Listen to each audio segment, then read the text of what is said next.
Welcome back to Fiddlesticks. I hope everyone's ready for a Merry Christmas and Happy Holidays to everyone. With a busy season comes a lot of rounds of golf. We're about to do about 30,000 rounds of golf over the course of the next 3 or 4 months.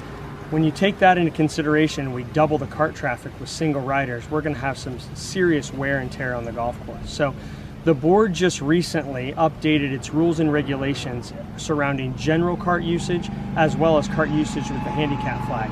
You can find a lot of this information below in this email. In addition to the details below, Gabe and I will be putting out a series of videos of kind of the do's and don'ts and explain some of this general cart usage as well as usage of a cart with a handicap flag. Our goal is to create the best experience possible on the best playing surfaces. So we're gonna have to make some modifications, and I'm gonna bring in Gabe and he can explain a little bit more about what we can do to protect both these golf courses.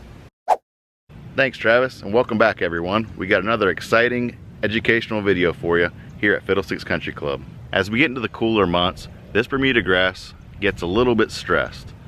It likes to grow in the warm, humid weather. That's why these months of December, January, February are probably the most stressful months of the entire year for the Bermuda grass. Now, due to COVID-19, we have allowed single cart usage out here on both golf courses. This has added additional stress to this grass. Now, our team has done a few things to try to combat some of this cart traffic stress. You've seen us out there with the slicers, trying to aerify some of these weaker areas. We've done some fertility, and we have definitely added a lot more rope stakes compared to last year. We're just getting a whole lot more cart traffic than what we expected. The board recently approved a new temporary rule to help relieve some of the ease and stress to the grass. This rule is in effect starting December 23rd on Wednesday. The rule is no more than 2 golf carts off the cart path per group per hole. Now, handicap flags are exempt from this. This rule only applies to individuals without a handicap flag. So what does this new temporary rule mean? Well, let's use a foursome as an example.